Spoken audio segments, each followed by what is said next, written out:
ઠાકોર સેનાના ઉમેદવાર માટે હવે અલ્પેશ પ્રચાર કરશે। બનાસકાંઠાના દિયોદરના કોતરવાડામાં અલ્પેશ પ્રચાર કરશે। અપક્ષ ઉમેદવાર સ્વરૂપજી ઠાકોર માટે અલ્પેશ ઠાકોર પ્રચાર કરશે। પ્રચાર થકી અલ્પેશ શક્તિ પ્રદર્શન કરવાનો પ્રયાસ કરશે। કોંગ્રેસમાંથી છૂટા પડીને હવે અલ્પેશ ઠાકોર અપક્ષ ઉમેદવાર સ્વરૂપજી ઠાકોર માટે પ્રચાર કરશે।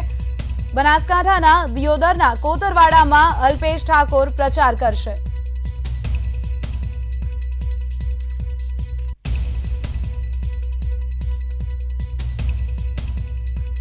મહેસાણામાં ઠાકોર સેનામાં તડા થયા છે। ઠાકોર સેના કોર કમિટીના સભ્યનો અલ્પેશ પર આરોપ સામે આવ્યો છે। રામજી ઠાકોર અલ્પેશ ઠાકોર પર આરોપ લગાવી રહ્યા છે। અલ્પેશના રાજીનામાનો નિર્ણય અલ્પેશે ભાજપના ઇશારે લીધો છે। ભાજપના મોટા નેતા સાથે અલ્પેશને ડીલ કરી હોવાનો આક્ષેપ લગાવવામાં આવ્યો છે।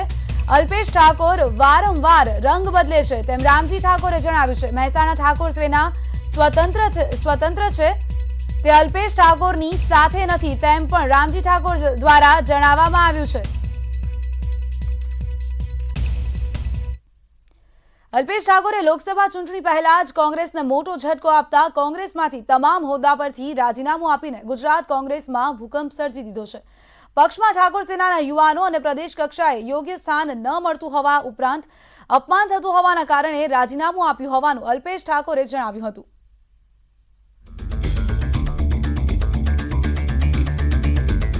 2017ની વિધાનસભા ચૂંટણીમાં કોંગ્રેસને મજબૂત સ્થિતિમાં લાવવા માટે અલ્પેશ ઠાકોર અને ક્ષત્રિય ઠાકોર સેનાએ મહત્વની ભૂમિકા ભજવી હતી અને ઠાકોર સેનાના યુવાનોને કોંગ્રેસમાં પ્રદેશ કક્ષાએ સન્માનીય સ્થાન મળે તે હેતુથી અલ્પેશ ઠાકોર કોંગ્રેસમાં જોડાયા હતા।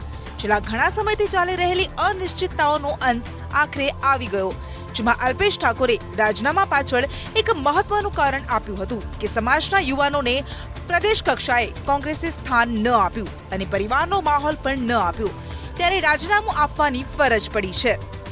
એકમાત્ર ઠાકોર સેનાના યુવાનો અને એકતા મંચના યુવાનોને જેમને ચૂંટણી વખતે ત્વરિત હોદ્દાઓ ફાળવી દેવામાં આવેલા, જ્યારે પ્રદેશનું માળખું ડિક્લેર થયું ત્યારે પ્રથમ જો કોઈના નામ કાપવામાં કામ કોઈએ કર્યું હોય તો પહેલા જ અમારા યુવાનોને જે ચાલુ હોદ્દા પર હતા એમને પણ કાપી નાખવામાં આવ્યા।